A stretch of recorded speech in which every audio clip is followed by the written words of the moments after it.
잘 오셨습니다. 오늘 저기 광화문이나 다른 데는 또 촛불 집회를 갈 터인데,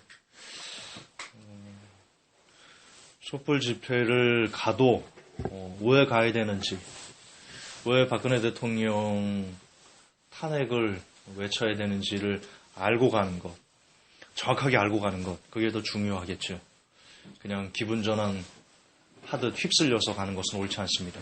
그런 차원에서 여러분들 이곳에 오신 것을 환영하고, 저는 개인적으로 박근혜 대통령이 지금 너무나 잘못하고 있다라고 말씀드리고 싶습니다.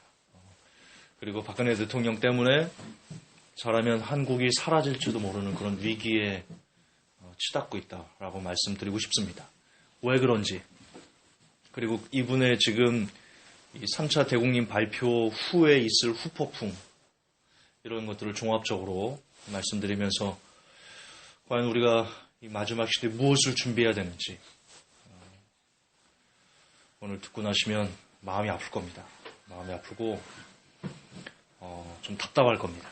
그러나 이것이 우리 현실이기 때문에 부인할 수는 없습니다. 늘 말씀드리지만 이순신 장군이 어떻게 27전 27승을 할 수 있었습니까? 제가 언제 강의 때도 말씀드렸죠. 그분은 모든 경우의 수, 그 경우의 수에는 내가 이렇게 패배했다, 우리 군이 이렇게 패배할 것이다 라는 모든 실패에 대한 가능성을 전부 다 뽑아내서 내가 이렇게 실패하면 어떻게 대응해야지, 이렇게 실패하면 이렇게 대응해야지, 그런 각각의 경우의 수를 다 만들어 놨다 합니다. 그래서 그 결과 27승으로 조선을 구한 구국의 영웅이 되었습니다. 그때 만약 이순신 장군이 지금 이 시대 한국교회나 일반 사람들이 말하는 것처럼 긍정의 힘, 잘 될 거야, 그냥 믿으면 잘 될 거야 라는 마음으로 이순신 장군이 전투를 벌였다면 우리는 지금 사요나라? 그러고 있었을 것이다. 이 한반도는 이미 일본에게 먹혀서 일본 국토가 됐을 것이다. 그러면 일본이 섬기는 그 800만의 신, 그것을 우리도 역시 이 땅에서 섬기고 있었을 것이다. 따라서 오늘 비록 무겁지만 그리고 상당히 어두울 겁니다. 그럼에도 불구하고 무엇이 지금 현실인지를 직시하는 것은 우리가 어떻게 하면 이 파국을 좀 더 효과적으로 헤쳐나갈 수 있는지에 대한 그 기초, 다리를 놓는 것이다. 그래서 비록 거듭 반복하지만 어두워도 도중에 듣다가 듣기 싫어 그러지 마시고 끝까지 잘 경청하셔서 이제 곧 닥치게 될 위기를 슬기롭게 헤쳐나가는 여러분 되기를 바랍니다. 자, 우선 박근혜 대통령 3차 담화에 대해서 말씀을 드리고요. 그 3차 담화가 불러올 파국이 있습니다. 3차 담화가 발표를 안 했으면 여러분 박근혜 대통령은요 정치 귀신입니다. 박근혜 대통령 선거의 여왕이지 않습니까? 정치 귀신입니다. 그런데 이분이 하는 정치는 안타깝게도 국가와 국민을 위한 정치가 아니고요, 본인의 실익을 위한 정치 귀신입니다. 그게 참 안타까운 겁니다. 이번에도 3차 담화를 발표 안 했으면요, 12월 2일, 2일이 어젠가요? 그젠가요? 오늘 며칠이죠? 3일, 어제네. 어제 탄핵안이 발표돼서 박 대통령이 본격적으로 탄핵이 되고 탄핵 표결이 됐을 겁니다. 비박계가 그 동조를 같이 했었으니까. 근데 탄핵을 시점에 앞두고 3차 대국민 발표에서 내가 물러나겠습니다. 물론 물러난다는 그 말에는 아주 굉장히 심한, 꼼수가 들어있습니다. 어쨌든 그 발언 하나로 비박계가 마음을 돌이켜서 탄핵을 지금 이제 못하게 됐다. 아마 9일날 탄핵을 표결한다 하는데 쉽지 않을 겁니다. 어쨌든 그렇게 절체절명의 위기에 어떤 제스처를 통해서 본인은 살고 국민들은 갈라치게 하고 여야가 또 대립하게 만드는 이런 고단수의 정치 감각이 박근혜 대통령이 참 뛰어나다. 옛날부터 그랬어요. 근데 안타깝게도 그 담화 이후 국민들의 마음이 조금씩 움직이고 있어요. 뭐냐? 불쌍하다. 물러난다고 하지 않냐. 하지만 거기에는 거기에는 자진 사퇴에 대한 그리고 책임지겠다는 어떤 아무런 것이 없다. 이제 그거를 좀 말씀드리고 후폭풍을 말씀드릴게요. 자, 대국민 담화, 3차 대국민 담화를 요약하면 이렇습니다. 첫째, 나는 잘못 없다. 지난 18년 동안 정치 인생을 해오면서 나는 한 번도 국가와 국민 외에 나의 실익을 채운 적이 없다. 즉, 나는 잘못이 없다. 이게 특검 조사, 검찰 수사를 정면으로 부정하는 거고요. 둘째는 내가 했던 모든 일들은 공적인 일이다. 나라를 위해 했던 것이다. 그런데 여러분, 공적인 일이에요. 그냥 다 말하고 얘기해주고. 세 번째, 내 유일한 잘못은 내 주변인들을 관리하지 않은 것이다. 네 번째, 그럼에도 불구하고 도의적인 책임을 지고 물러날 테니까 여야가 합의해서 내가 잘 물러날 수 있도록 여야 합의안을 제출하면 그것도 그냥 합의 아니고 법적인 근거에 입각한 합의안을 제출하면 내가 그대로 수용하겠다. 이렇게 얘기를 했습니다. 이게 크게 네 가지입니다. 자, 여기서 우리가 먼저 따져볼 것은요. 뭐 잘못했다 이런 건 그냥 취급하고 공적인 일이었다. 그럼 묻겠습니다. 사드 배치가 공적인 일이었습니까? 지금 제가 조금 있다가 사드 배치로 지금 우리 한국 기업이 어떤 위기에 놓여져 있는지를 말씀드릴 겁니다. 아주 심각합니다. 지금 장난이 아닙니다. 한일 군사협정이 공적인 일입니까? 국가 국민을 위한 거였습니까? 위안부 철폐, 위안부 합의, 10억 원 받고 위안부 합의하는 게 공적인 일이었습니까? 지금 묻는 건 박근혜 대통령이 묻는 겁니다. 국정교과서, 친일을 미화하고 독재를 미화하고 이런 국정교과서가 국가와 국민을 위한 일이었습니까? 공적인 일이었습니까? K스포츠나 미르재단을 통해서 국민의 세금, 여러분이 피같이 낸 세금을 자기 마음대로 쌈짓돈 쓰게 한 거기에 관여해서 혹은 주동자로서 역할을 했던 것이 박 대통령이었는데 그게 공적인 일이었습니까? 자신의 사익을 취급하지 않은 겁니까? 세월호는 또 어떻습니까? 세월호 아이들 전부 다 수장될 때 7시간 동안 어디 있었는지도 모르고 나와가지고 아니 구명조끼를 입었는데 그렇게 발견하기가 어려워요? 다 아이들이 그 시간에 전 국민이 다 아이들이 세월호에 갇혀가지고 물속에 수장돼 있다라는 것을 오직 한 명 대통령인 사람이 자기 혼자 몰라가지고 그걸 직무상 과실치사에 속하는 겁니다. 왜냐하면 대통령은 국민의 재산과 더군다나 그게 대통령 퇴근 시간이 아니거든요. 대통령이 대통령이 자기의 업무를 수행하는 그 시간 내에 벌었던 사건이거든요. 퇴근 시간에 하면 또 모르죠. 퇴근해서 대통령 개인적인 사생활이 있으니까.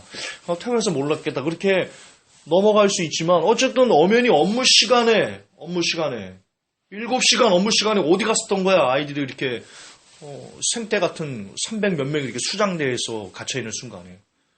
나와가지고는 보고받았다면서요. 보고받았는데도 아니 구명조끼를 입었는데 그렇게 발견하기 힘듭니까?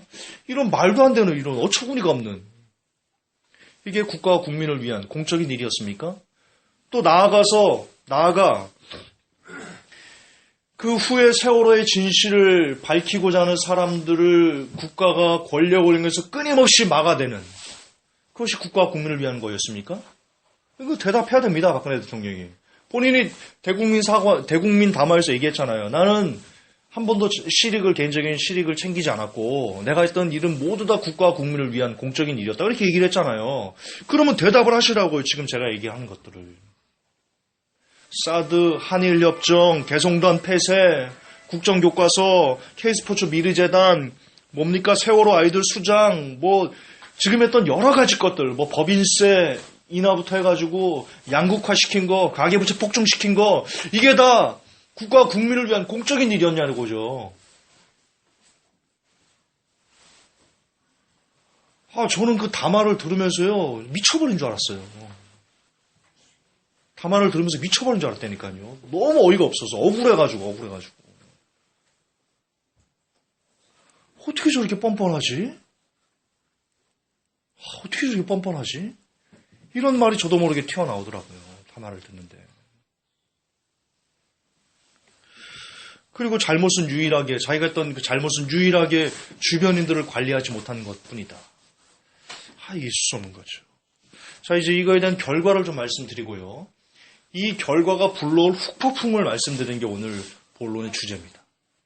자, 어쨌든 첫 번째 3차 대국민 담화 발표의 문제점을 제가 지적을 했습니다. 그리고 그것을 요약해드렸습니다. 그 문제점만 보고도 박근혜 대통령이 또 역시 대국민을 향해서 거짓말로 일관했다는 것. 충분히 제가 증명해드렸습니다. 지금 거짓말 친 겁니다. 국민들을 향해서. 그렇잖아요. 제가 공적인 일 다 펴보라고 했잖아요. 여러분이 듣기에도 이게 공적인 일이냐고요. 국가 국민을 위한. 아니잖아요. 누군가를 위한 거잖아요. 보이지 않는 누군가를 위한. 자, 그런데 이 결과는 뭐냐? 이 결과는 더 큰 국정 혼란을 이끌 것이다. 자, 예를 들어서 아까도 말했지만 원래대로라면 탄핵이었습니다. 어제 탄핵이 의결됐어야 됩니다. 박근혜 대통령을 사이에 두고 친박, 박근혜 대통령을 좋아하는 새누리당 중에서도 박근혜 대통령을 좋아하는 의원들을 친박이라고 하고 박근혜 대통령을 싫어하는 의원들, 새누리당 내에서 그것을 비박이라고 합니다. 근데 원래대로라면 지금 현재 야당의 정족수로는 박근혜 대통령을 탄핵시킬 수 없습니다. 부족해요. 근데 이 3차 대국민 발표를 하기 전에는 이 비박들 역시 야당과 손을 잡고 그래 우리도 박근혜 대통령 탄핵시킬게. 나 박근혜 대통령 싫어 이랬다고요.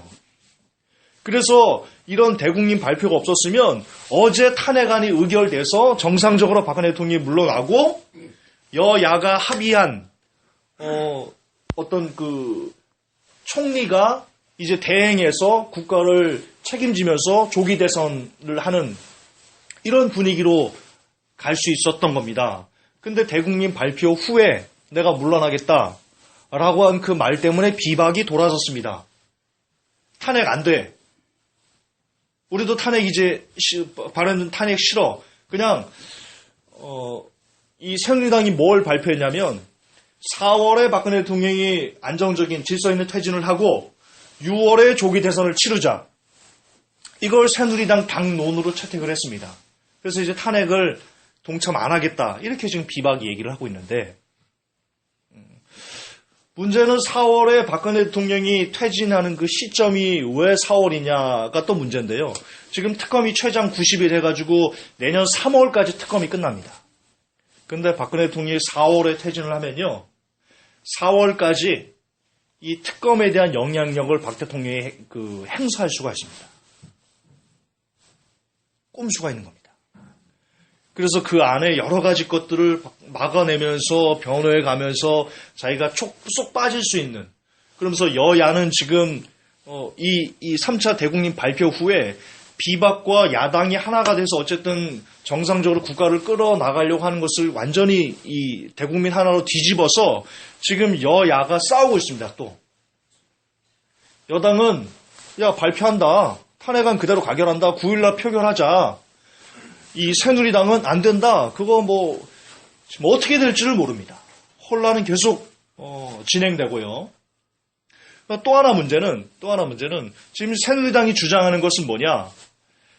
우리가 지금 4월에 박근혜 대통령 4월에 퇴진 그리고 6월에 조기 대선 퇴진을 할 테니까 이것을 우리랑 지금 이렇게 뭐 머리를 맞대고 야당 너희들은 우리랑 머리를 맞대고 이렇게 이 안으로 좀 가돌라. 이건데 야당은 그것을 왜 반대하느냐? 여러분 문제는요. 박근혜 대통령을 퇴진시킬 수 있는 방법은 두 가지밖에 없어요. 법적으로. 하나는 탄핵이고요. 하나는 하야입니다. 본인이 자신적으로 나 대통령 못 해먹겠다. 이제 내려놓을게. 이거예요. 이거 외에는 아니 법적으로 하나는 탄핵, 하나는 개헌이에요. 지금 현재 우리나라는 5년 단임제거든요. 근데 이거를 미국처럼 4년 중임제로 바꾸자는 거예요. 이게 개헌의 골자예요. 그래서 4년의 재심을 물어서 재신임 때 뭐 계속 국민들이 하라고 그러면 4년 더 하는 거예요. 미국 오바마처럼. 그렇게 바꾸자는 건데 지금 박근혜 대통령의 임기가 남았잖아요.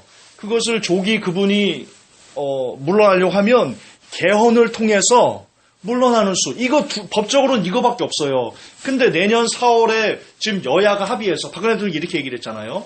여야가 합의해서 법적으로 내가 물러날 수 있는 것을 나의 진퇴를 거치를 정해주면 내가 거기에 따르겠습니다. 라고 얘기를 했어요. 법적으로요. 법적으로. 다시 얘기하지만 법적으로는 탄핵과 개헌밖에 없다니까요. 지금 박근혜 대통령이 개헌을 얘기하는 거예요. 개헌해라. 최순실 사태 나올 때 박근혜 대통령이 승부수 뭐 던졌어요? 개헌 던졌어요. 그래서 국정 혼란하게 하다가 이게 뻥 터지니까 이게 쏙 들어갔는데 지금 이 마지막 마당에 또 개헌을 던지는 거예요. 그래서 여야가 싸우도록 지금 만드는 거라고요. 제가 얘기했잖아요. 정치 귀신이라니까요. 박 대통령은. 자기가 살고자 하는 꼼수의 정치는요. 박 대통령을 따라올 사람이 없어요. 저는 그렇게 봐요. 개인적으로. 자, 근데 문제는 뭐냐? 자, 새누리당이 내년 4월 여야가 협의해요. 근데 이 협의가 법적으로는 뭐가 없어요. 예를 들어서 내년 4월에 우리 이 여야가 합의해가지고요. 대통령한테 이러는 거예요. 자, 박 대통령님, 우리 여야가 합의했어요. 내년 4월에 퇴진하고 6월에 조기 대선하겠습니다. 내년 4월까지는 대통령 권한을 우리가 축소하고 이선으로 물러나 계시고 우리가 새로 한 그 어떤 그 총리를 둬서 지금 이렇게 할 겁니다. 라고 말했을 때 박 대통령이 지금은 벼랑 끝에 몰려 있지 않습니까? 이걸 받을 수 있다는 겁니다. 받아서 언론을 통해서 예, 이 여야가 이렇게 합의한 거 내가 받아들이겠습니다. 내가 내년 4월에 퇴진하겠습니다. 이렇게 국민들에게 말할 수 있어요. 근데 내년 4월이 돼가지고 국가가 어떤 긴급 사태가 벌어지거나 혹은 그래서는 안 되겠지만 경제적인 큰 환란이 오거나 IMF가 다시 오거나 그래서 대통령이 반드시 필요할 때가 됐을 때 그때 박 대통령의 말을 또 바꿀 수 있다는 거죠. 아니 지금 내가 4월에 퇴진하려고 그러는데 지금 IMF가 벌어졌어요. 여러분. 지금 이런 위기가 얼었어요. 내가 퇴진할 수가 없어요. 라고 말하면 법적으로 박 대통령을 퇴진시킬 수 있는 법적인 게 아무것도 없다는 거예요. 아무것도 없어요. 법적으로. 그러면 그때 가서요. 국민들이 촛불을 또 해야 돼요. 그리고 그때 가서 여야가 탄핵안을 또 발의해야 돼요. 그러니까 지금 여야가 법적으로 여야가 합의해서 내 거취 문제를 나한테 던져주세요. 그럼 내가 그걸 수용할게요. 이건 역시 탄핵이나 개헌 외에는 그저 박 대통령 말을 믿을 수밖에 없는 거예요. 근데 야당이 이것을 왜 새누리당이 낸 안을 야당이 왜 못 받냐? 야당들의 논리는 이거예요. 야, 박근혜 대통령이 말 지킨 적 있어? 야당 논리예요. 박근혜 대통령이 말 지킨 적 있어? 최근만 봐도요. 나 검찰 수사에 적극 협조하겠다. 지켰어요? 안 지켰어요. 지금 대면 조사도 못하게 해요. 근처에도 못 오게 해요. 특검은 받을까요? 특검도 안 받을걸요? 제대로 협조 안 할걸요? 박 대통령이 대통령이 취임하면서 자신이 내건 공약이 있어요. 무수히 많은 공약이 있어요. 그 공약 중에 지킨 거 하나라도 있어요? 하나도 없어요. 하나도 없어요. 죄송하지만 제가 지금 박근혜 대통령 까는 그런 얘기 같지만 그런 게 아니라 저번에 팩트를 얘기하는 거예요. 그분이 내건 공약 중에 지켜진 게 진짜 하나도 없다는 거예요. 입만 열면 뻥이었던 거예요. 입만 열면.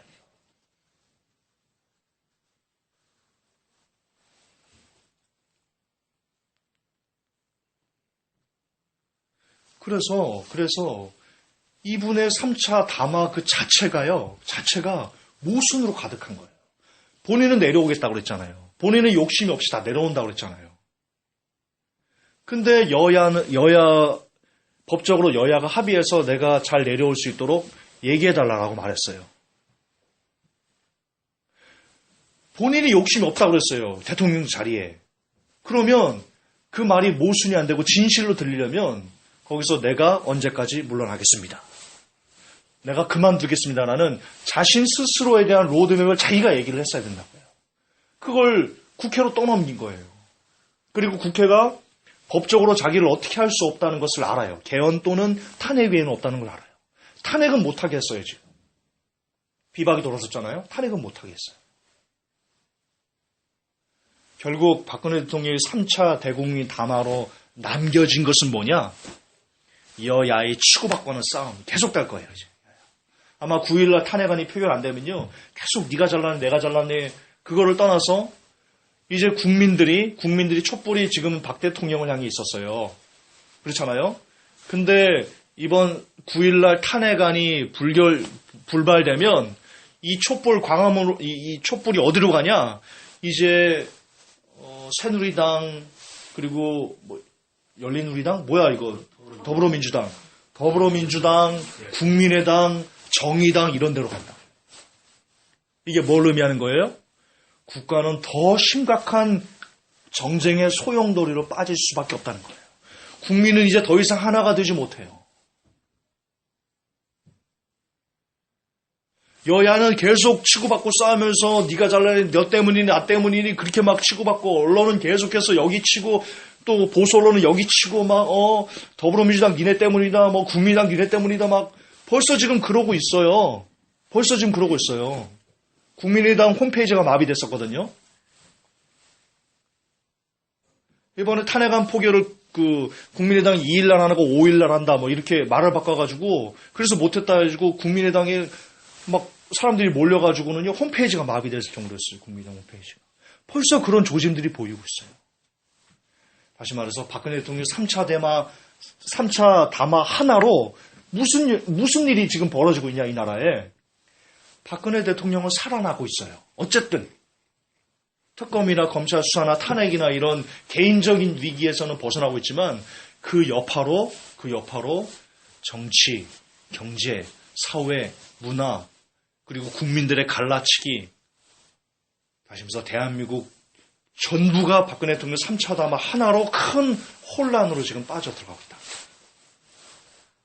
그 한마디로요. 3차 담화. 이게 진실이에요. 3차 담화, 대국민 담화.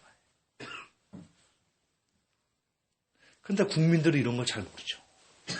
국민들은 그냥, 야, 대통령 물러난다 그러는데 왜, 야, 더불어민주당 니네 뭘 이렇게 탄압하려고 그래, 계속. 물러난다 그러잖아. 근데 거기에는 물러나는 게 아니거든요. 그냥 대통령이 그 말을 지켜서 물러날 것을 믿어줘야 되는 것 뿐인데, 아까도 말씀드렸지만, 어떻게 변할 줄 알아, 이 사람이. 어떻게 변할 줄 알아. 법적으로 제재할 수가 없는데. 그때 가서 4월에 안 물러나서 또 촛불을 들면, 또 탄핵을 하면, 그럼 대선이에요, 자꾸. 대선이에요. 그냥 임기 다 채고 내려오는 거예요. 얘기했잖아요. 정치 귀신이라니까요. 따라올 수가 없어. 박근혜 대통령 웃은 사람 아니에요. 최순실에게 놀아놨다고요? 웃은 사람 아니에요.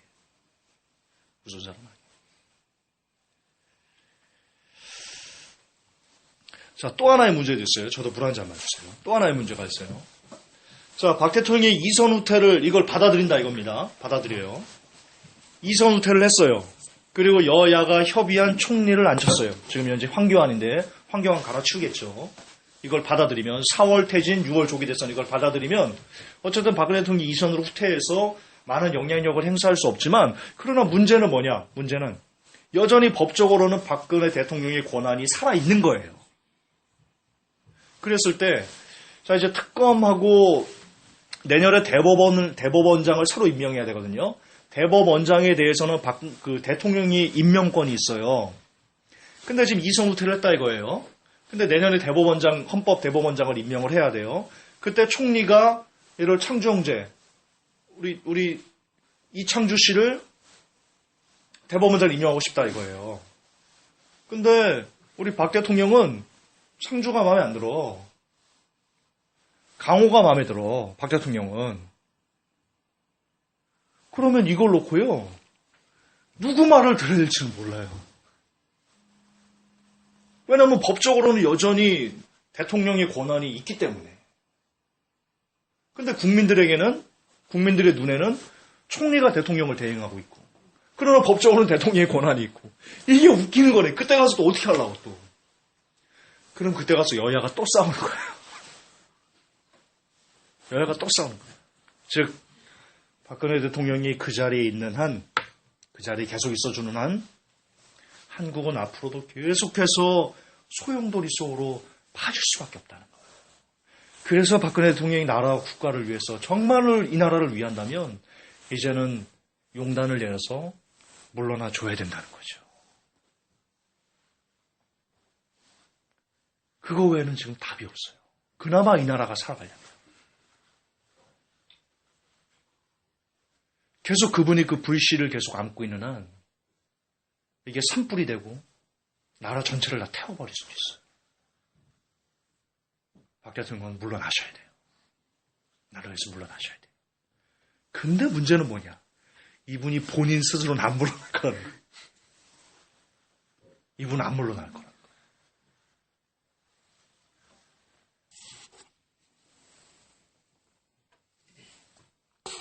그리고 이분이 안 물러나면서 계속 한국에 이런 혼란을 일으키는 게 어쩌면 보이지 않는 세력의 전략일 수 있다는 게 두려운 거예요. 아시죠? 보이지 않는 세력이 자신들의 뜻을 이루기 위해서 반드시 필요한 게 혼란이거든요. 근데 지금 박근혜 대통령 한 명으로 인해서 이 나라의 혼란은 극에 달하고 있어요. 보이지 않는 세력이 너무나 좋아하는 거예요. 막 일일이 만보 아이고 박근혜 대통령 잘한다 이러고 있을 거라는 거죠. 걔네들 입장에서.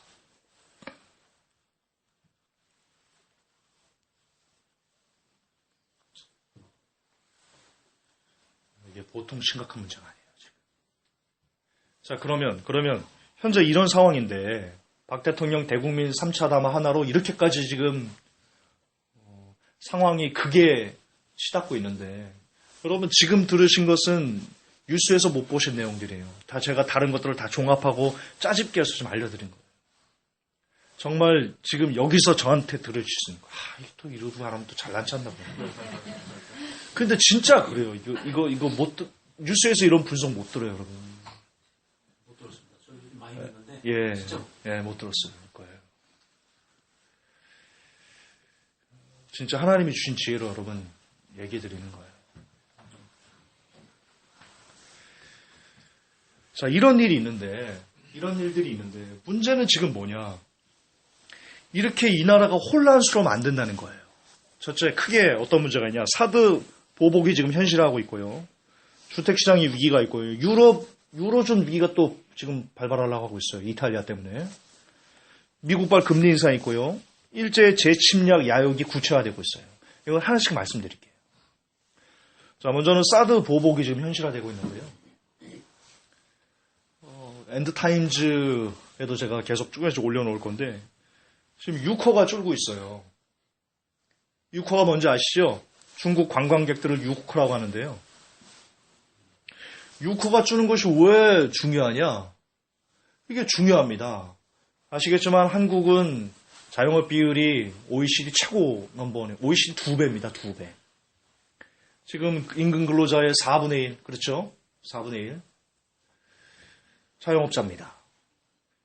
자영업 내수가 죽을 쓰고 있는 가운데 그나마 자영업자들이 버티고 살아갈 수 있었던 큰 동력 중에 하나가 바로 이 중국 관광객이었습니다. 중국 관광객이 한국에 와가지고 돈을 엄청나게 많이 쓰고 가거든요. 근데 사드로 인해서 중국 관광객 6호가 줄고 있어요. 실제로 이 JTB 뉴스에서 나왔는데요. 동대문 밀리오레 이런 데 가면 예전에는 들리는 게 다 중국 사람들. 샤노, 하나, 라이, 중국말 뭐 있어요? 쉐쉐. 이런 것만 들렸다는 거죠. 근데 JTBC 그 상인을 인터뷰했는데 한 30%가 줄었습니다.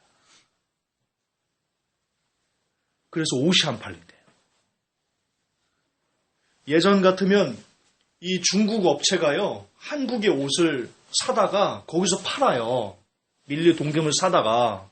예전 같으면 한꺼번에 이렇게 포장돼서 이것을 보냈는데 지금 중국이 이걸 막고 있대요. 그래서 예전 같으면 없었어야 될 그 재고가 이렇게 많이 지금 쌓여있대요. JTB 뉴스에 나왔어요. 더불어 봉지가 안 팔린대요. 검은 봉지가. 왜 옷 사면 비닐봉지에 담아주잖아요. 중국 6호가 줄어가지고 옷을 안 사니까요. 그걸 담을 수 있는 포장재 비닐봉지가 안 팔린대요. 다 연관되어 있거든요. 이렇게. 산업은 여러분 이렇게 순환되어 있어요.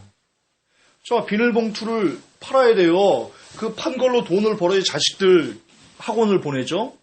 학원을 보내야지 학원 근처에 있는 떡볶이집을 먹죠. 떡볶이집을 먹어야지 떡볶이 사는 애가 또 부모님이 돈 벌어가지고 걔를 뭐 태권도학원을 보내죠. 태권도하고 옆에 닭튀김 먹어야 되죠. 이렇게 연관되어 있더라고요. 이게 산업이에요. 근데 유커가 와서 옷을 사주고 무역을 하고 이런 것들을 위해서 돈이 이 안에서 돌아야지 뭐 아이들 교육도 시키고 뭐 이게 지금 못하고 있는 거죠. 유커가 줄면서. 자영업이 더 안 좋아지고 있는 겁니다. 그런데 자영업 부채는요. 지금 뇌관입니다. 뇌관. 자영업 부채는 뇌관이에요. 한류가 올스톱되고 있습니다. 아시죠? 금한령 일어내려가지고요. 이제 한국 사람들이 거기 진출도 어렵고 한류 콘텐츠가 여러분 이런 겁니다. 이번에 태양의 후예 누구야? 송모식이 송중기. 여러분 송중기 한 명이 막히는 게 문제가 아닙니다. 뭐냐면 한류 브랜드는 어떤 효과가 있냐면 그 한국 사람이 어떤 드라마에 나와서 중국 사람들을 마음을 뺏으면요. 그걸로 인해서 파급되는 효과. 그 사람이 입었던 브랜드나 그 한국에 대한 어떤 동경으로 인해 가지고 한국 제품들이 다 좋아지는 이걸 후광 효과라고 하거든요. 이런 영향들이 없어지는 겁니다. 송중기가 안 나온다는 것은 송중기 한 사람의 어떤 영향력이 사라지는 게 아니고 송중기로 인해서 파급되는 한국 제품, 한국 브랜드, 한국에 대한 기타 여러 가지 이미지들이 싹 다 없어져서 결국 한국 제품에 대한 구매 의욕을 떨어뜨리고 한국에 대한 방한 욕구를 떨어뜨리고 이런 파급 효과가 나타난다는 거죠. 그런데 지금 중국이 한국 유명인들의 방송 출연을 금지시키고 있어요. 사드 보복으로 인해서. 그러다는 파급 효과가 나타날 겁니다. 홈쇼핑도 금지시키고 있습니다. 홈쇼핑도. 이처럼 무역 보복화가 현실화되고 있어요. 물론 중국 정부는요, 우리는 그런 적 없다 얘기를 합니다. 중국 정부가 미쳤습니까? 대놓고, 야, 니네 사드 때문에 우리 보복하는 거야. 그러겠습니까? 현실을 보고 그냥 얘기해야죠. 은밀히 하는 겁니다, 은밀히. 은밀히 공문을 보내는 겁니다. 우리는 모르쇠로 입 닫고, 야, 걔네들이 민간 차원에서 알아서 하는 거야. 우리는 몰라. 제재할 수단이 뭐가 있어요? 우리가. 민간 차원에서 하는 거라는데. 그렇잖아요. 국가적으로 제재할 수 있는 게 없어요, 중국을. 그럼 중국하고 맞대응할 거예요? 우리가 지금 중국에 팔아먹고 먹고 사는데 어떻게 중국하고 맞대응해요? 아직 사드를 배치하지도 않았어요. 이게 문제인 거예요. 사드를 배치하지도 않았는데 벌써 한국 산업 전반은요, 크나큰 타격을 입고 있어요. 그런데 미국은 내년 2017년까지 사드를 배치하겠대요. 배치하면 어떻게 될까요? 그때는 중국 정부가 나서서 보복을 현실화하고 한다고 아마 선포할 거예요. 그러면 지금과는 비교가 될 수 없는 마늘파동 기억하세요? 마늘파동 기억하세요? 제가 사드 보복 강의할 때 한번 말씀드렸죠. 중국은요 무서운 애들이에요. 중국산 저가 마늘이 한국으로 쏟아지자 거기에다 관세를 우리가 400%가 500%를 붙여버렸어요. 그러니까 마늘이 뭐 한 100원씩 들어왔는데 우리가 400%니까 500원 막 이렇게 세금을 때려버린 거죠. 중국이 거기에 항의해가지고요. 한국 전자제품의 수출을 다 막아버렸어요. 피해가 엄청났어요. 그래서 금방 풀어버렸어요, 마늘. 이건 마늘 파동이라고요. 사드를 배치하고 나면 배치하지도 않았을 때 벌써 이런 산업 전반에 타격이 있는데 배치하고 나면 그러고 난 후에 한국 경제의 위기는요. 짐작할 수가 없어요. 왠지 아세요? 한국은 수출, 무역으로 수출해서 먹고 사는 이런 비율이 GDP 그냥 전 세계적으로 거의 넘버원이라고 보시면 돼요. 이 땅덩이가 좁은 나라, 우리 수출해서 먹고 사는 나라였어요. 근데 그 수출이 한국 수출의 20%는 중국이고요. 27%니까 거의 30%는 3분의 1은 중국이고요. 또 우리가 동남아 쪽으로 수출하지 않습니까? 동남아는 중국의 영향권입니다. 그래서 한국 수출하는 중국 영향권에서 한국이 수출하는 그 비율이 50%가 넘습니다. 근데 중국이 보복을 현실화하면요. 우리나라 수출의 50%가 막힌다고 생각해 보세요. 우리나라 수출의 50%가.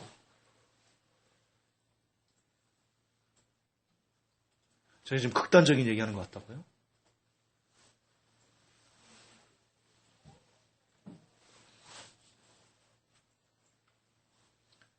우리 사라집니다. 수출의 50%가 막히면요, 한국이 사라집니다.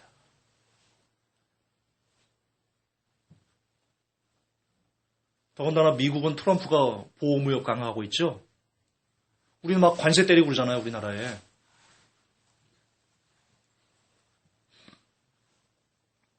미국으로도 수출이 어려워져요. 중국으로도 어려워져요. 동남아 어려워져요.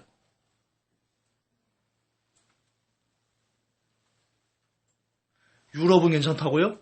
유럽도 얘기했지만 지금 유럽발 이탈리아로 인해서 유럽발 위기, 도이치방크 위기, 유럽 은행들 위기가 지금 브렉시트로 인해서 계속 전이되고 있어요. 골마 터질 직전에 있어요, 유로존이.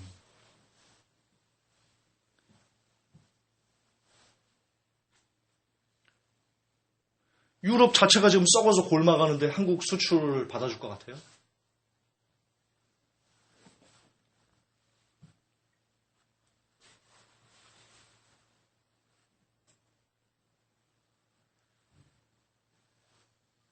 이게 지금 장난이 아니라 우리 사라진다니까요, 한국이. 이거를 누군가 지금 해결해야 돼요, 이거를.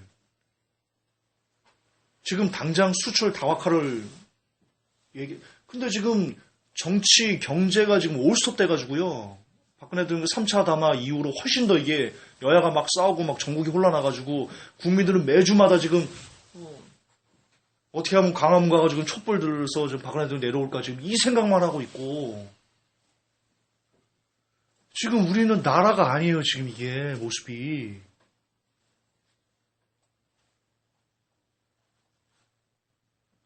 근데 여러분 지금 사드 보복으로 인해가지고 한국의 경제 위기는 이미 시작됐어요. 우리 수출 막히면 그냥 끝나는 거거든요, 우리나라 경제 구조는. 그 나라 경제가 사는 건 두 개밖에 없어요. 수출 아니면 내수예요. 우리가 내수가 뭐가 있어요? 지금 자영업자들 장사 잘 돼요? 자영업자 장사 잘 되는 게 내수거든요. 장사 잘 돼요. 여러분 주위에 자영업자들 우리 부자 부부 때문에 잘 되긴 하겠네. 일주일에 닭 2번씩 먹으니까. 그 근처 집만 그냥 닭집만 잘 되겠네. 그 근처 닭집만. 여러분 닭집이요. 평균 근로자들 임금 정도, 한 200만 원 정도 가져가려면요. 대한민국 국민들이 일주일에 닭을 2번씩 먹어야 돼요. 그래야지 가져가요. 그렇게 많아요, 닭집이. 근데 우리가 다 이렇게 부자 부부예요? 아니잖아요. 나는 한 달에 한 번 먹을까 말까인데. 부러워. 근데 지금 이런 위기. 여러분 주택시장이 지금 위기예요. 며칠 전에 뉴스 보셨어요? 어제 그제인데요. 지금 2년 동안 공급된 아파트 물량이 100만 호래요. 2년 동안. 이게 어느 정도냐? 대구 아파트 총 아파트의 2배래요. 대구에 있는 아파트 총합의 2배래요. 지금. 그게 2년 동안 쏟아졌다는 거예요. 근데 2018년까지 100만 호가 추가로 또 와요. 미쳐버리는 거예요. 여기 오피스텔 안 쳤어요. 빌라 안 쳤어요. 집계도 안 잡혀요. 빌라 이런 거 잘.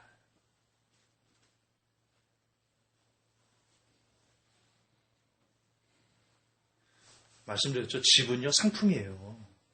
상품은 많아지면 똥값 되는 거예요. 한 번 더 예를 들어드릴까요? 우리가 화장실을 가고 싶다고요. 화장실을. 여기 모인 사람들이 인원들이 다 화장실을 가고 싶어요. 근데 화장지가 하나밖에 없어. 부르는 게 값이지. 근데 화장지가 여기 이만큼 쌓여있어요. 잠깐만요.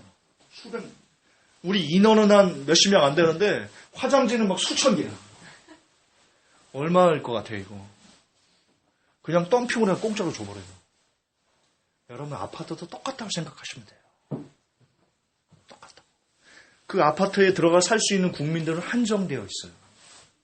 가뜩이나 저출산 양극화 그리고 저출산 고령화로 사람들은 계속 줄고 아파트 입주하는 인원들은 수요는 계속 줄고 있어요. 근데 공급은 미친 듯이 많아지고 있어요. 미친 듯이. 아파트 가격이 어떻게 될 것 같아요? 반드시 하락해요. 반드시. 이거는 이제요. 제가 예언해 드릴게요. 예측이 아니에요. 예언해 드릴게요. 아파트 가격은 반드시 하락해요. 어느 정도 하락하는지를 모를 뿐이에요. 어느 선까지. 예언할 수 있어요. 근데 하락하면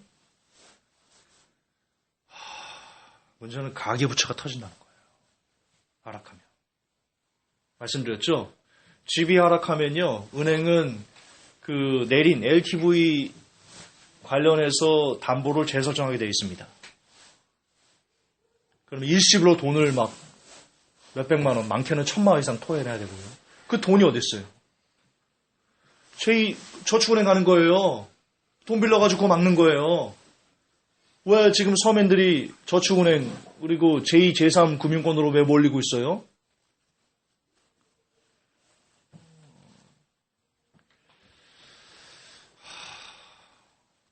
어쨌든 우리나라는 지금 현재 경제 성장률이 건설이 아니었으면 마이너스였어요. 지난 2016년에 유일하게 경제 성장률을 띄워받친 게 건설 하나예요. 나머지 다 마이너스예요. 근데 건설이 뭐냐? 쉽게 여러분이 돈 내서 빚 내가지고 집 산 거예요. 그게 건설이에요. 그게 호황의 원인이에요. 빚 내서 집 산 거. 빚 내서 집 사는 건설마저 없으면, 한국은 이제 마이너스 성장을 기록하는 거예요. 근데 한국이 마이너스 성장을 기록하면, 그냥, 우리는 마이너스 성장하면 IMF가요. 우리나라는.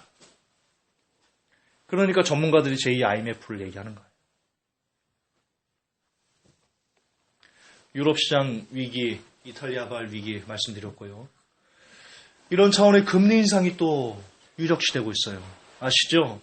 트럼프 한 12월, 그러니까 12월이니까 이제 이번 달에 결정이 날 겁니다. 미국 금리를 어떻게 할 것인가. 아마 너무 그동안, 물론 미국 경제는 안 좋지만 어쩔 수 없이 올릴 수밖에 없는 그런 위기에 처하게 될 겁니다. 엔더타임즈 보시면 금리 인상이 일어나면 어떤 파국이 일 것인가. 이것이 금리 인상이 불러올 파괴력이다. 제가 써놓은 기사 있죠. 그거 읽어보시면 됩니다. 별도로 거기에 제가 하고 싶은 얘기를 다 구구절절히 해놨습니다. 여러분 그 기사 죄송합니다. 어디서 못 봅니다. 돈 주고 못 봅니다. 꼭 읽어보세요. 그런 위기, 금리 인상으로 이제 파괴적인 위기가 또 여기 오고 있는데 지금 이것만 해도 사드 보복을 어떻게 막을 것인가? 주택 위기로 가계부채가 터지는 것을 어떻게 막을 것인가? 자영업자 이 위기를 어떻게 극복할 것인가? 유로존 위기 이 여파는 또 우리가 어떻게 헤쳐나갈 것인가? 미국발 금리 인상에 대해서는 또 어떻게 대응할 것인가? 이런 것 하나하나의 문제가요. 정말 국가적인 사활을 다 투입해가지고 머리를 다 전 학계가 다 모여가지고 머리를 싸매도 이 중에 하나도 풀기 어려워요. 하나도. 사드 보복 어떻게 풀 거예요, 이거를?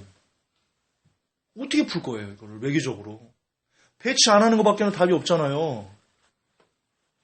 이거 하나 해결하는데도요, 온 국민이, 정치권이, 경제계가 다 머리를 맞대도 부족해요. 사드 보복 하나로. 근데 이것뿐이에요? 주택시장 하락하는 거 어떻게 막을 거예요? 100만 호 공급이 됐고 내후년까지 100만 호가 또 공급돼요. 추락해요. 가계부채 터져요. 이걸 어떻게 막을 거예요? 이거 막는 데만 해도 진짜 정치권이 모든 머리를 다 맞대야지 막을 수 있을까 말까요? 미국발 금리 인상은 또 어떻고요? 금리 많이 올라가지고 우리 많이 안 올리면 IMF 맞는데, 제2 IMF 맞는데 이걸 또 어떻게 뭐 다른 나라랑 통화 수합을 하든가 뭐 중국이랑 통화 수합을 하든가 일본이랑 하든가 뭔 대비책이 있어야 돼. 아무것도 없어 지금. 아무것도 없어. 지금 대통령 여러분 아시잖아요. 워싱턴 타임스에서 대통령 머릿속에 최순실이 들어가 있는 만평 그린 거. 그 만평을 보고 대통령이 무슨 외교를 하겠어요 지금.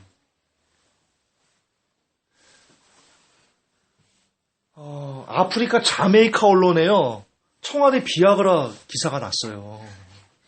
자메이카 언론에. 청와대가 그 두려운 약품 중에요. 항정신성. 그러니까 마약 유가요가 엄청 많아요. 그게 보도가 되고 있어요. 자메이카 언론에. 무슨 외교가 되겠어요. 무슨 외교가. 지금 이거 IMF 맞으려면 통화수합 걸어야 되거든요. 통화수합 제가 한번 설명드렸죠. 지금 갑자기 돈이 빠져나가서 돈이 없는 거예요. 그래서 이 돈을 미국에서 그 수합이 걸려 있으면 중국에서 그 수합 걸리는 만큼 돈을 그냥 빌려와가지고 바로 그냥 그 빠져나간 돈에게 줄 수 있어요. 이걸 통화수합이라고 해요. 이걸 외교적으로 풀어야 되거든요. 근데 지금 박 대통령이 지금 이러고 있는데, 나자빠져 있는데, 국가가 지금 이 상태인데, 지금 맨날 정쟁만 하고, 지금 우리나라가 하는 게 뭐예요? 주말 되면 촛불, 평일 되면 여야 싸우고, 또 주말 되면 촛불, 평일 되면 또 여야 싸우고, 이거잖아요, 지금 이게. 이게 나라냐고, 이게 나라냐고. 이거 나라 아니에요, 지금 이거는. 근데 지금 대통령 한 사람이 지금 대통령이 있으면 안 되는 그 자리에 있음을 인해 가지고 벌어지는 역할, 현상들이잖아요.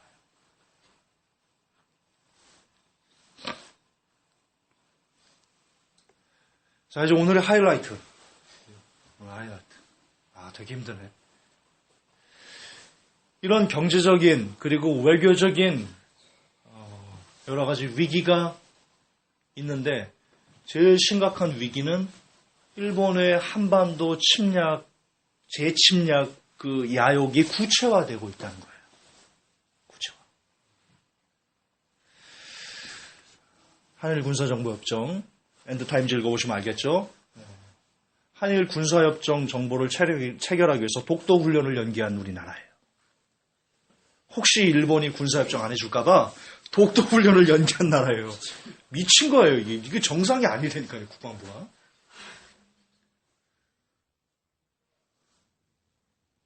그 의미는요, 독도 니네 가지라는 거예요.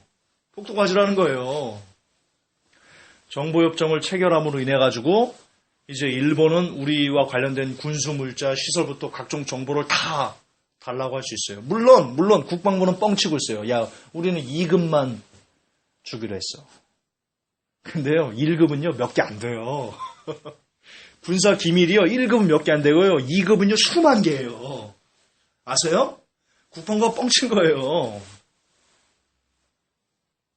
2급 주면 군사정보 다 준 거예요. 2급 주면. 근데 국민들이 이런 거 잘 모르죠.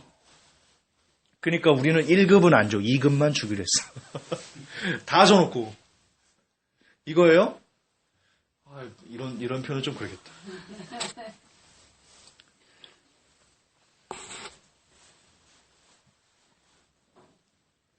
재산이 이렇게 설명하면 되겠다. 재산이 100억을 가진 사람이 있어요. 99억 9,990만 원을 줬어요. 그리고 얘기해요. 나 다 안 줬다? 딱 그 짝인 거예요. 지금. 딱 그 짝인 거예요. 다 줬어요. 다 열어줬어요. 그리고 일본의 안보법이라고 있어요. 이번에 강화했거든요. 일본의 안보법이 뭐냐? 일본 자국민들이 위험하면 거기에 자위대가 들어갈 수 있다. 그래서 구출해 올 수 있다. 이게 안보법이에요. 그리고 일본의 자위대가 무력을 사용할 수 있는 권한을 확대했어요. 그리고 또 최근에는 북한의 독자 제재, 일본이 독자 제재하기로 했거든요. 일본 스스로.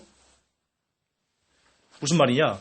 북한의 어떤 일본을 향해서 위기라고 느끼게 되는 어떤 현상이 있을 때 일본 자체적으로 뭔가 조치를 취할 수 있다. 이게 독자 제재예요. 이걸 다 종합해서 보세요. 다 종합해서 보시라고. 보일 거예요. 얘네가 어딘가를 들어가려는 의도가 보일 거예요. 물론 단편적으로 하나씩만 보면 잘 안 보여요. 근데 그것을 퍼즐을 맞듯이 여기다 껴맞추고 여기다 껴맞추고 여기다 껴맞추면요. 얘네가 어디를 들어오려고 하는지가 보여요. 한반도를 들어오려고 하고 있어요. 한반도. 근데 문제는 뭐냐? 이게 왜 더 우리가 주목해서 봐야 되냐?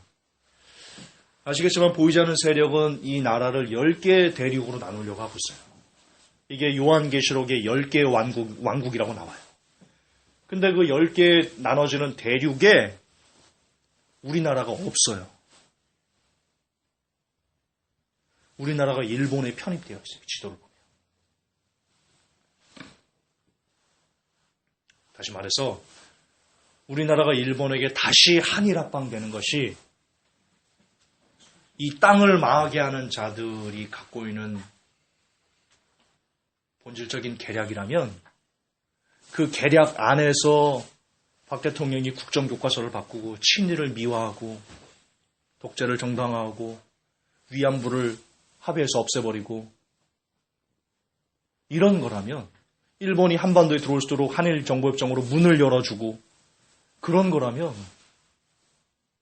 이걸 우리가 어떻게 정치권을 바꾼다고 해서 해결될 수 있는 문제가 아니라는 거예요. 이게 보이지 않는 세력이 근본적으로 행하는 일이라면 그렇다는 거예요. 근데 어쨌든 걔네들이 만들어 놓은 10개의 국가로 10개의 대륙으로 나눈 지도가 있지 않습니까? 그 지도에 보면 우리나라는 없어요. 일본이 우리나라를 지배하는 걸로 나와요.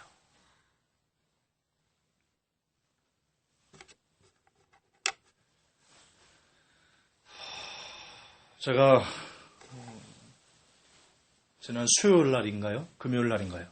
제가 강의하면서 말씀드렸죠. 박 대통령으로 한국이 사라질지도 모른다. 진짜 그래요. 그럴지도 몰라요. 저와 여러분에게 이런 위기가 있어요. 그러니까 여러 가지 경제 위기도 참 중요하지만 제가 가장 심각하게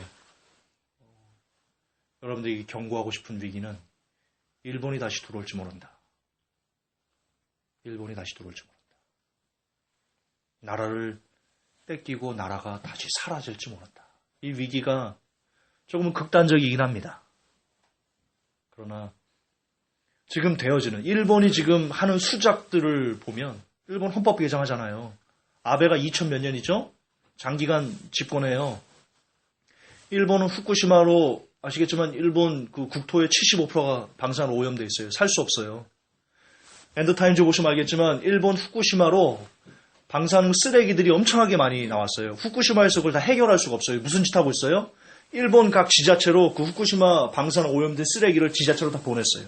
지자체에서 소각해요. 무슨 뜻이에요? 방사능은요, 태운다고 안 사라져요. 방사능 쓰레기를 태우면 하늘로 방사능 재와 함께 공기 중으로 비산돼서 오염되지 않은 데까지 다 오염시켜요. 일본이 지금 그 짓을 하고 있어요. 일본 국토가 방사능으로 다 오염되는 거예요.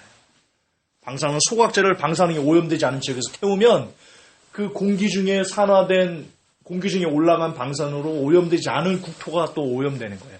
일본 전 국토가 방사능으로 오염될 날이 얼마 남지 않았어요. 일본 경제에 아작났어요. 사랑할 수 없어요. 페로 원전 비용으로 200조 엔? 맞죠? 200조 엔? 후쿠시마 원전 페로 비용으로 200조 원인가? 엔인가? 엔은 좀 큰가? 빨강머리 엔인가? 자, 어쨌든 엄청난 비용이에요. 그거 감당 못해요. 일본 감당 못해요.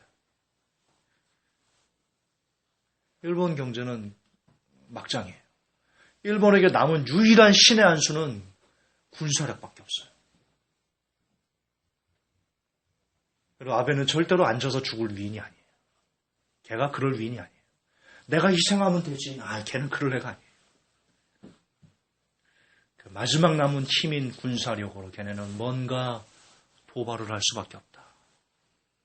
자기가 살기 위해서라도, 일본인들이 살기 위해서라도 다른 나라를 들어올 수밖에 없다. 그런데 일본이 다른 나라로 뻗어가기 위해서는 반드시 거쳐야 되는 대륙은 한반도라는 거.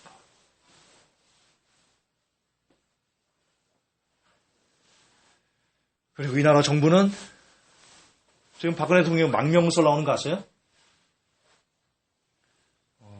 이렇게 혼란으로 국가를 쑥대밭을 만들고 망령할 수도 있어요. 그분은 충분히 그로 남을 위인이에요.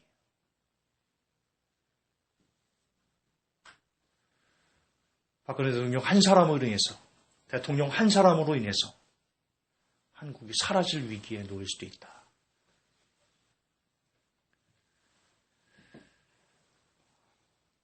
서두에서 말씀드렸지만 좀 무겁습니다. 오늘 주제는 참 무겁고 어둡고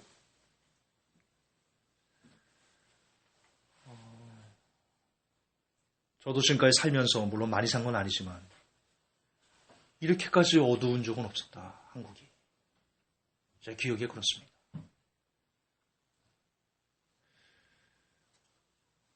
이거를 누가 해결할 수 있을까요? 한국의 어떤 지식인이, 어떤 정치인이, 문재인이 해결할 수 있을까요? 안철수가 해결할 수 있을까요? 아무도 해결할 수 없어요. 이 위기를. 박근혜 대통령이 내려와도 해결할 수 없어요. 이미. 위기에는 불이 붙었다. 이 위기를 끌 수 있는, 극복할 수 있는 유일한 힘은 하나님을 의지하는 것 외에는 없다. 그거 외에는 답이 없다. 제가 하나님을 믿는 이유 중에 하나입니다. 아시겠지만 저는 기자로 15년 동안 일을 해왔습니다. 시시비비를 가리고 따지고 분석하는 것이 저의 일이었습니다. 근데 지금 현상을 아무리 보고 아무리 분석하고 아무리 따져봐도 내가 이 상황에서 살아날 수 있는 구명줄은 하나님밖에 안 보이더라고요. 하나님밖에 안 보이더라고요. 제 가족이, 제가 사랑하는 사람들이 살아날 수 있는 유일한 구명줄은 날마다 그분께 기도하고 살려달라고 몸부림치고 말씀 보면서 그분의 사람답게 살려고, 그분이 환난 때 나를 기억해 주시기를 간절히 고대하는 것, 내 가족들을 생각해 주기를 기도하는 것, 이거 외에는 이 어두운 시국을 헤쳐나갈 수 있는 길이 없더라고요. 없더라고요. 여러분도 마찬가지였으면 좋겠습니다. 가장 어려운 이 시국에 다른 것으로, 돈으로, 연줄로, 이민으로, 기타 여러 가지 걸로 살아날 인간을 의지하지 마시고 이 세상 온 우주 만물을 다 지배하시고 통제하시고 이끌어 가시는 전능하신 하나님을 의지하시기 바랍니다. 그러면 살 길이 혹 보일런지 모릅니다. 아니, 그래야지만 여러분이 살 길이 보일 겁니다. 하나님은 시편에서 얘기합니다. 자기를 의뢰하는 자를 결단코 버리지 않으신다. 그렇게 얘기되어 있습니다. 그분을 의지하십시오. 그분이 도와주실 겁니다. 그분이 여러분의 산성 되어주실 겁니다. 그분이 여러분의 방패 되어주실 겁니다. 그분이 여러분의 힘이요 능력이 되어주실 것입니다. 오직 하나님만, 오직 그분만 붙잡으십시오.